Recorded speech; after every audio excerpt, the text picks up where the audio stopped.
Hi, Michael. Hi, Barbara. How are How are you? you? I'm good. I'm good. Good. I love your background there. You look like you're right in the heart of the city. Thanks. I'm kind of in the heart of the city, but it's my one little spot in the whole place where I can get a little privacy. So here I sit, even on hot days. Oh, We got a nice breeze, though. I hope it doesn't blow the computer over.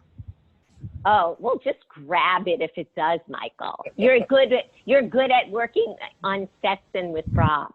Yeah, with things that fall over. For your as far as I know, for your entire adult life, you have worked in theater, in scenic work. Is that correct? It is. It goes back to high school. Um, this might be a long story. When I was That's 16, okay. my family moved to a new neighborhood. And so I started in a brand new high school, which was actually a brand new building. It was open for the first time when I started 10th grade. But I was immersed in a group of people I didn't know. And not being particularly extroverted, I found myself sort of, I don't know, alone in those first several weeks. And I would go outside and eat my lunch by myself.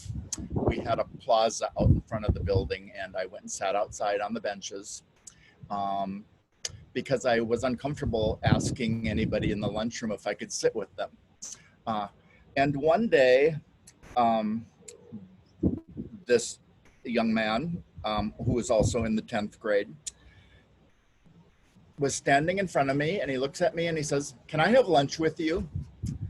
And I went, "Oh my gosh, well, yeah." And it turns out that he was heavily involved in theater and music. And he invited me to join him and his friends to eat lunch, so I wasn't sitting outside by myself on the bench.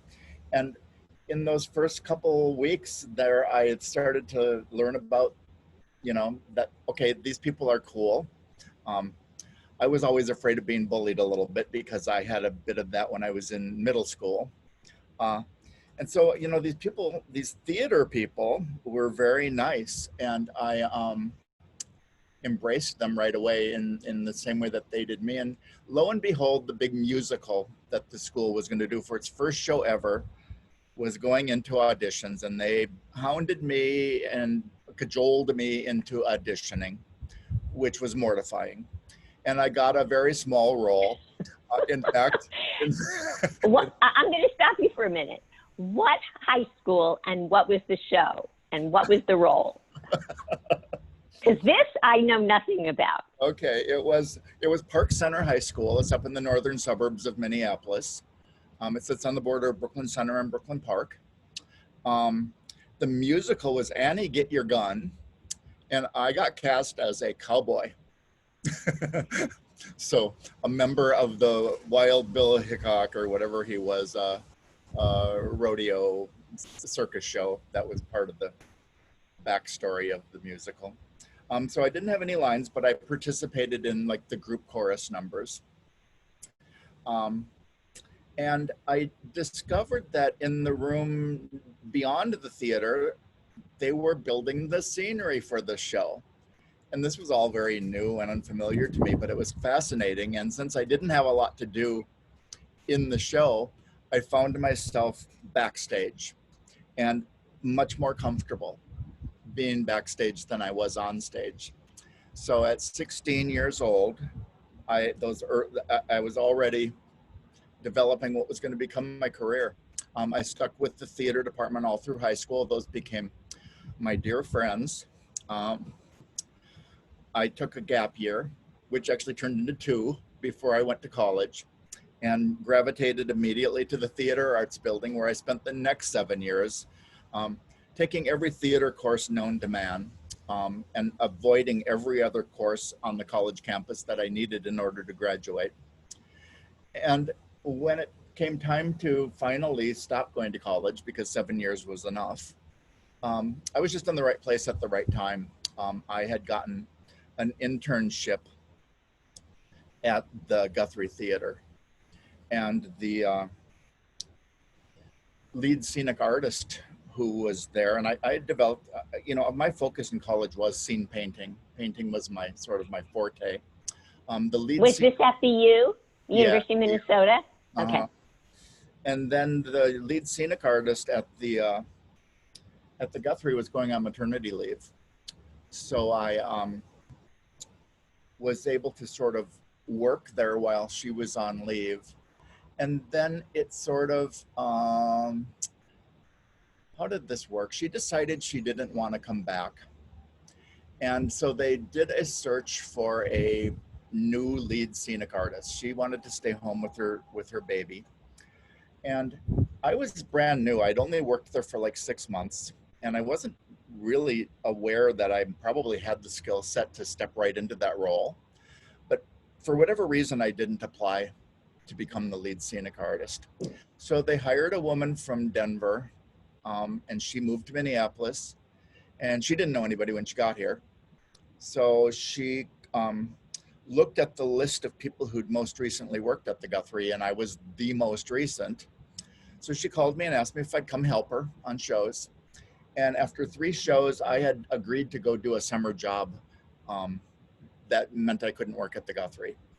And during that time, she realized that she and I worked together really well. And so once my summer was done and I was available again, she called me in and said that we have to go meet with the production manager. And I said, okay, why? She goes, you'll find out. And they offered me a full-time job. So I was her assistant. What year was that? That was 1986. So was that under Garland Wright? Yes. Garland Wright was pretty much the brand new artistic director there. I think it was his first year, as a matter of fact. So it was all a new beginning at the Guthrie, new artistic director. It was a new production manager, and the scenic staff was new, and Colleen stayed there for, I think, about 10 years. But curiously enough, at the time she'd left, I had stepped away from the Guthrie to do some work in the private sector because it paid so much more. And at that time in my life, that was important to me. So I had left her a few years earlier to go do this private sector work. And when I decided that wasn't what I wanted, that my heart was in the theater, when I went back to the Guthrie, she was gone, and it was a new scenic artist there. But that scenic artist she was brand new there. She needed an assistant. So I was back in the assistant role again. And she only lasted a year. So in the year 2000, actually it was 1999, is when I became the lead scenic at the Guthrie, and I've been there since then. And how would you describe your job? What does the lead scenic artist do? Well, that person is pretty much the direct liaison between the paint staff and sometimes the carpentry staff and the designer.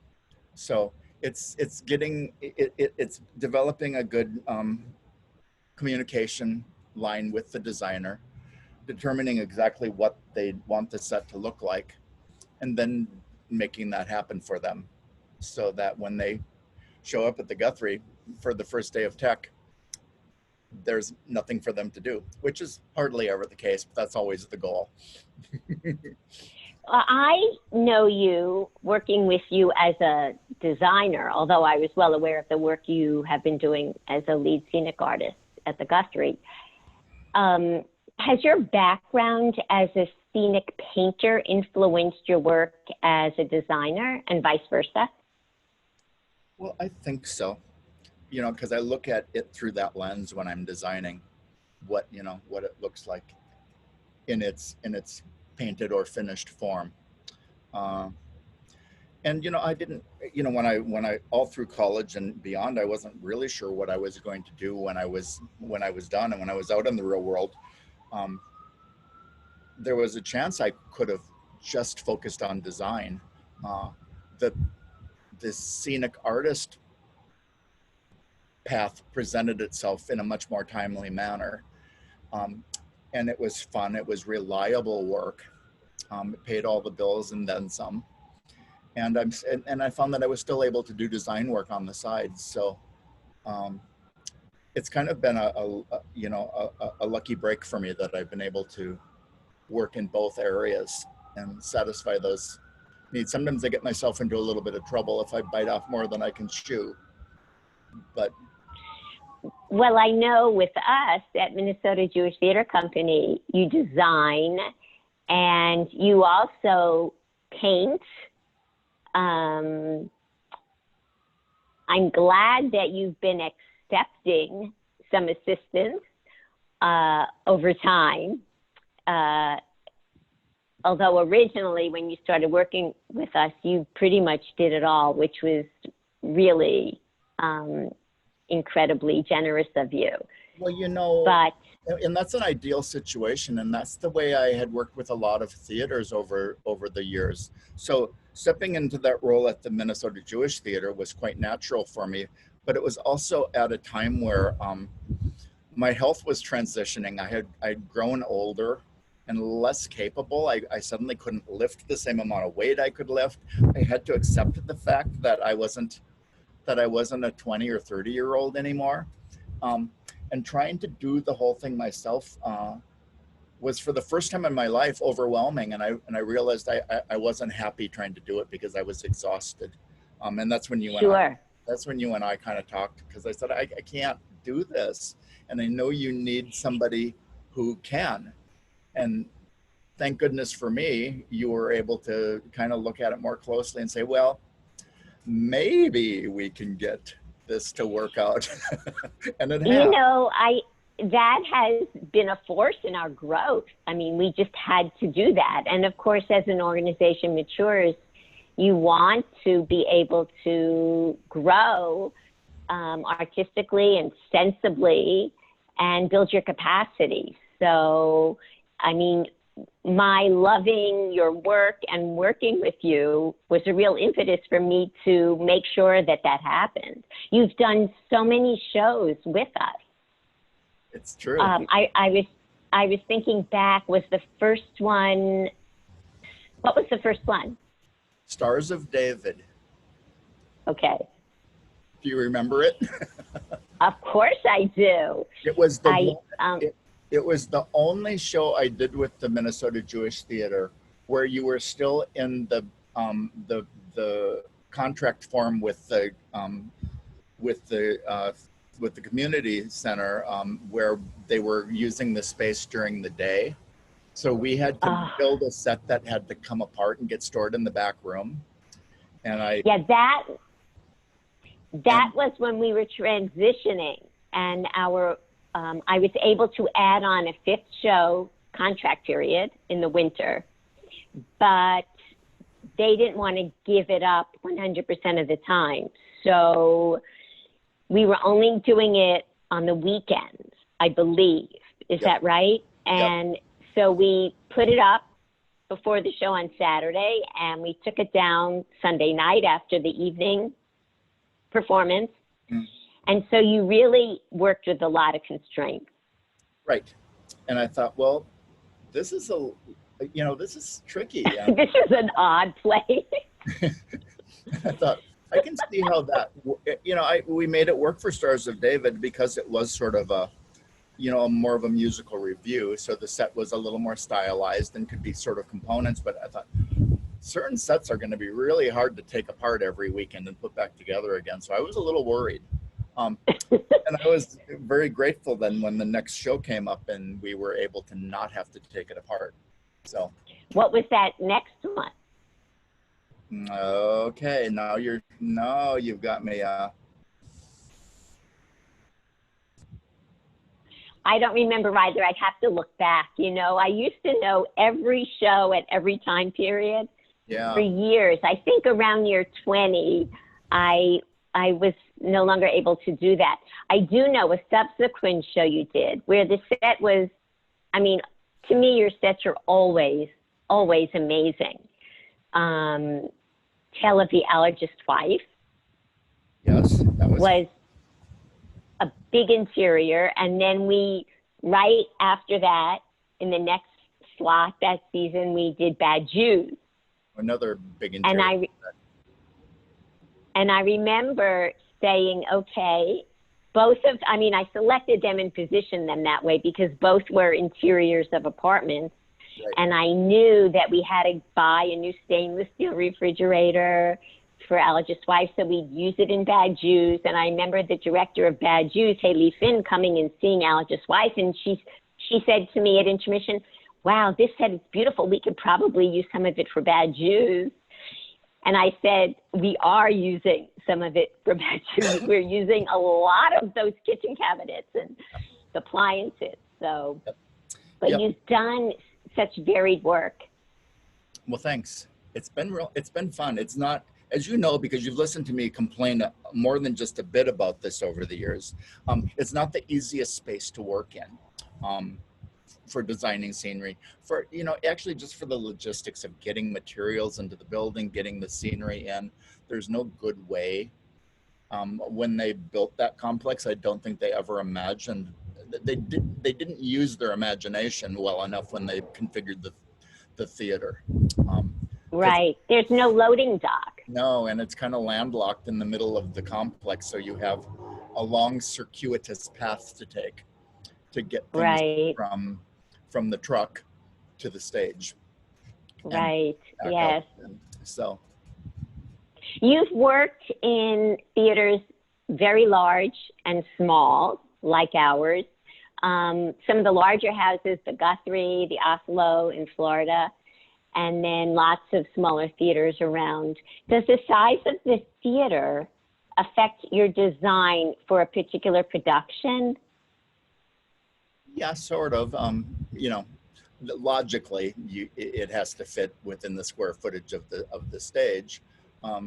It doesn't necessarily affect the design as far as how ambitious I go when I'm designing it. Small theater doesn't equate small scenery to me. Right, but I'm thinking in terms of the intimacy of the audience, thinking about the audience members sitting there, and if they're only 100 feet away versus, 1,000 feet away. Yeah. Well, I don't actually like working in those theaters where the audience is 1,000 feet away. The intimate theaters are more rewarding to me, to have the audience closer. But I don't exactly know how to answer that question. It doesn't. When it comes to designing a show, I don't even let things like budget speak to me when I'm trying to, not at first, and this comes from the Guthrie. The Guthrie doesn't divulge or at least they didn't, I don't know, maybe things are different now, but for many years, the Guthrie wouldn't tell the designers what their budgets were because they didn't want them designing under those constraints. They wanted the designer to just feel free to design what they thought was appropriate, and then they would try to figure out how to do it. What I see more often than not now is, needing to scale back when the designs come in. So if that's still the MO at the Guthrie, which it might be because we see really ambitious designs come through the door, there's just a lot of reworking of the designs in order to make them affordable. Sure. And that happens, sometimes with the smaller theaters too. I've noticed at the Minnesota Jewish Theater that you have been very, very kind and sometimes coming up with a little extra money when my designs get too far out of hand.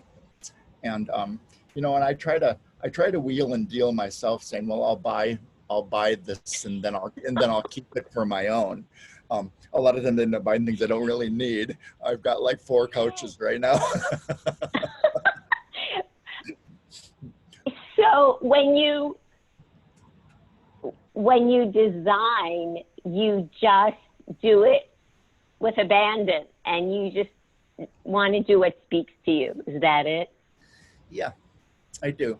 I think that's a good jumping off point. Even if, And you've seen this actually in recent shows that I've done at the Jewish Theater. I design something that I like, and then either we adapt it or we scrap it all together. And the most recent show there was a kind of an example of a design that kind of ping-ponged around a little bit for Significant Other. I had a design. You thought it was too big. I think those were the words. And I didn't feel like Haley, the director, I didn't sense that she totally wanted to go that route. So then I sat down and did a whole new design for it and presented that one to her. And then she and I said, you know what? I kind of like that other design if we can just make it more affordable. So we went back to where we started. But as you know, I scaled it way down from them. I went with the same sort of concept of how it was going to work, but made it smaller. In the process of making it smaller, though, it also got a little trickier because we added all of these little portals that popped open, and I thought, oh well, those won't be a problem, but they were actually quite a challenge. I loved the show when it was all done, though. I thought it was great. It was a great. Yes.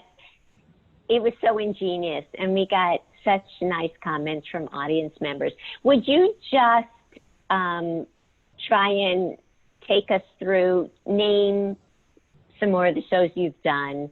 What stands out to you about shows you've done at the Minnesota Jewish Theater Company? Which ones have given you maybe the most joy? Wow.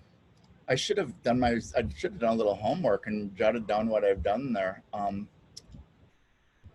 Why can't I think of the name of the show that Sally Wingert directed that was set in the plantation? The Whipping Man.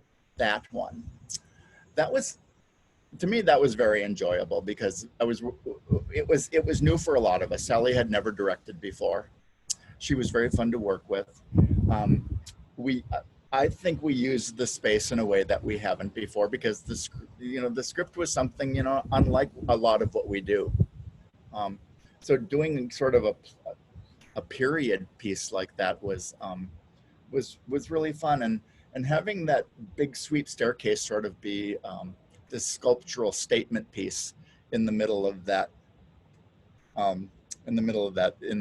stage was really. I was really excited by the way that set turned out. I never really rested until the set was torn apart because that spiral staircase was only functional for the first half. You could only walk up the first half, and if you went one step beyond that, you were stepping onto styrofoam that was unsupported in any way, shape, or form. And I just had this horrifying fear that someone in the middle of the day would find their way into that space. Some community center user who just happened to find the door unlocked, and they'd go walking up that stairway and not stop where they needed to, and we'd come in someday with a smashed staircase and Yeah. and we barricaded it off when we weren't in the space so that it was kind of clear not to walk up it. But that was one of those interesting things, like, okay, let's make the stairway feel like it's going all the way up, as far as the eye can see, which is really... Well, I always appreciate that you save us money, and I imagine the styrofoam was a lot cheaper than the wood. It was. And the fact that we wanted it to be unsupported meant that it had to be very lightweight, because all we were doing was gluing one step onto the next and relying on that previous step to hold up the next step and the next step and the next step. So I have a feeling, I think Dieter said to me, if we had probably glued on one more step, the whole thing would have reached its breaking point and disconnected from its anchor point on the structural part of the staircase. Yeah. So, yeah. Well, it takes a lot of brain power and ingenuity, not simply to do the design, but to execute it in a way that makes it possible for a small theater like us to put it up. Yeah. So. Right. So I enjoyed working on Shoal because, again, that was a massive set, but it was fun because it was grimy and gritty and didn't have to be perfect. And so when things were built and we got into the space and they didn't fit together right, it was like, well, that's okay. It's a synagogue that's on its way falling down. So Right. Yeah. So, for me, the one other show that's really memorable was Bad Jews, but not necessarily because of the set design, although I thought it was a handsome set. It was just the entire show. It was me being shocked every time I watched it. Kind of because what some of those characters, some of the things that came out of their mouths, but it was just a show that I never got tired of. Yeah, there was so much in it too, all the nuances, in the dialogue and such. Right. Well, I think but I don't hesitate to tell you again how much I appreciate all your work and look forward to what's coming up with us together. Well, you're going to have to spill the beans pretty soon. Yeah, we are planning to announce our upcoming season very soon. Cool. I'm looking forward to it. Thank you, Michael. It's great to see you. As well. Maybe we'll see each other in person one of these days soon. Soon, yes. Hoping. Take care. Thank you. You as well. Thank you. Bye-bye.